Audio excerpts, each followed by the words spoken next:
Like I said, your culture is your identity. Your culture is who you are. Just like you will not like other people to identify you as someone else. That is how you should take your culture.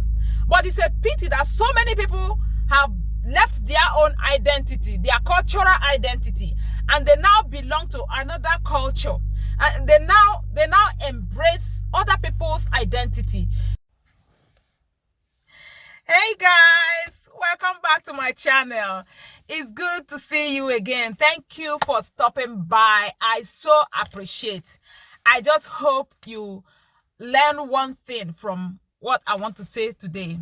Well, without wasting time, let's go straight to today's topic. Today, I want to talk about knowing your culture.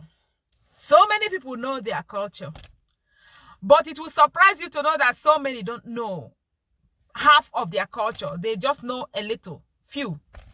So today I want to talk about knowing your culture and trying to follow the line of your culture, trying to maintain your culture.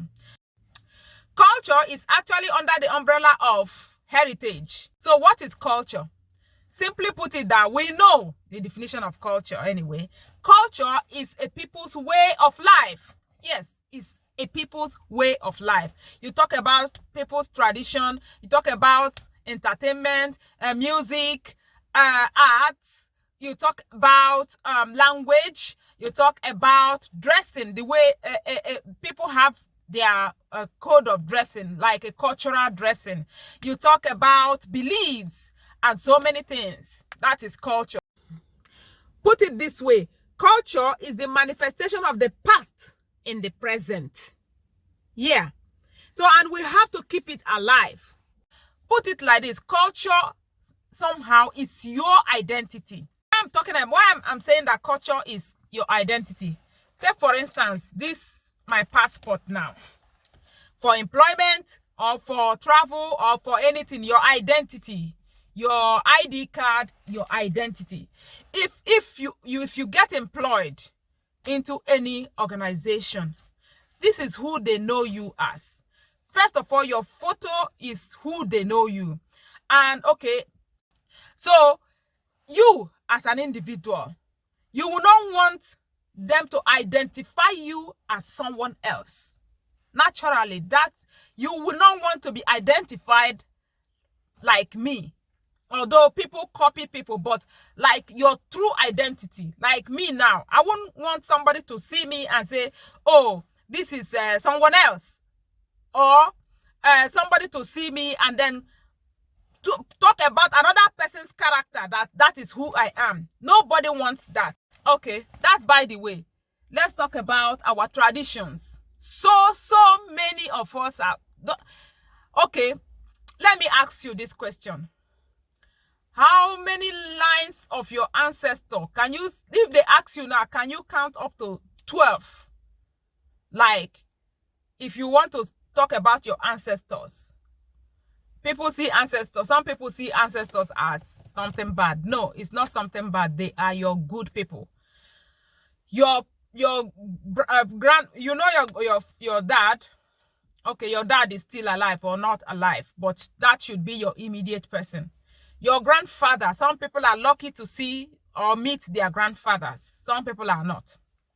But your great-grandfather, your great-great-great-grandfather, the same thing goes to grandmom as well.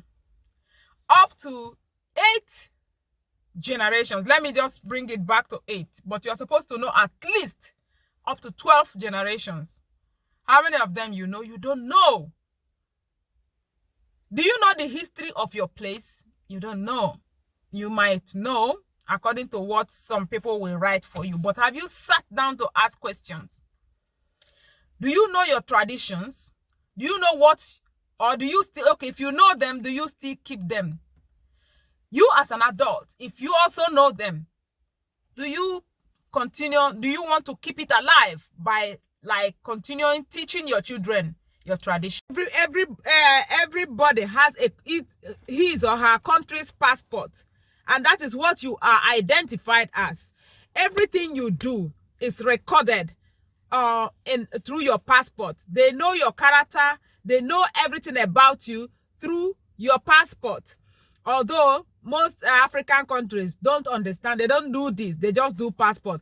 But in the Western world, once they want to talk about you, they go through your passport, and every record, everything you do, it goes to your identity.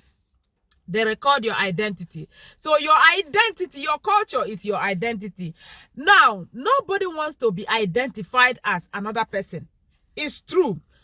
Even two brothers, Obinna and Ekene, they are two brothers. They love each other. Yeah.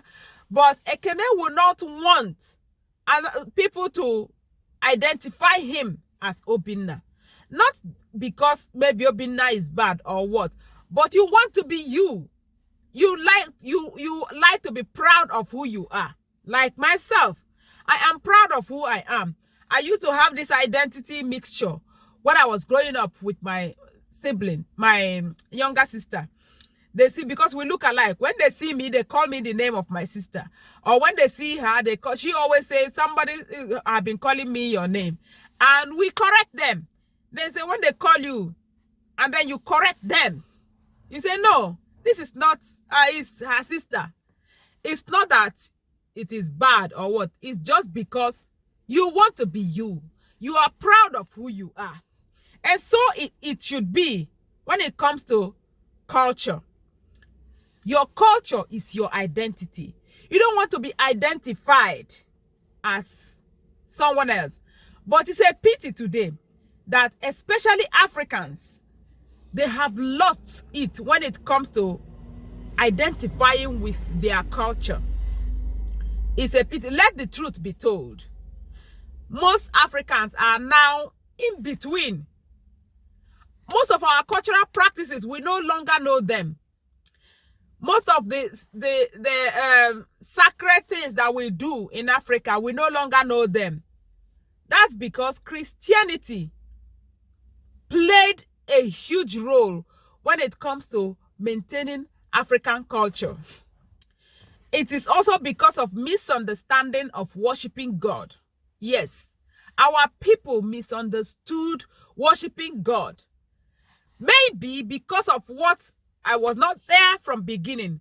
But when you take time to study all this Christian and all this stuff, you will know that Christians are doing way too much. And God is just there looking at these people. This is what I've given to you. Maintain it, cherish it, you know. But we tend to, everything African, we tend to leave them behind. We copy a lot. Let me bring it this way. We copy a lot. You will say, okay, like myself now. If I come here now with my thick African accent, the Igbotic one, and then I start changing my accent and start speaking Oyiboic, everybody will know, you will like, what's she doing? But believe me, our people do it a lot. We copy. We have copied almost everything. We copied to the extent that we have lost our cultural practices. We are in between. Don't say speak for yourself. Yes, it's just few people that have kept their culture, that have kept to practicing their culture, keeping it sacred, you know. But to be sincere with you, most of our African people no longer practice their cultural practices. They don't maintain. We all did this because we were ignorant of what, you know, how to maintain our culture. But now, I am not bashing anybody. I am doing this for a change. Change starts from just one thing. If you come across my video, please try to bring change. Try to do the little you can to bring change. We are all caught up in it.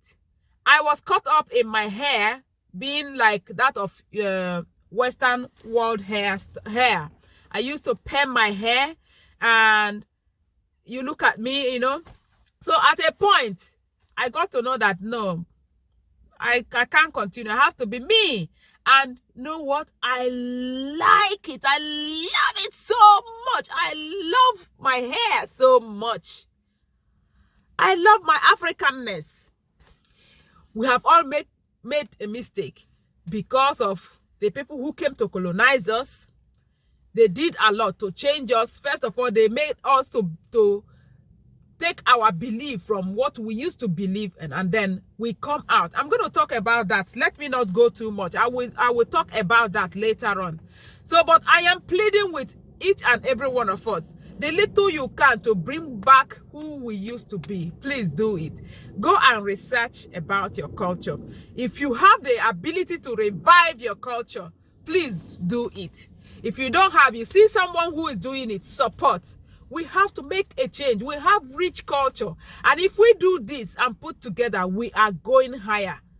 We are going higher because they know what we have. That is why they try to make us, shift us from what we used to know.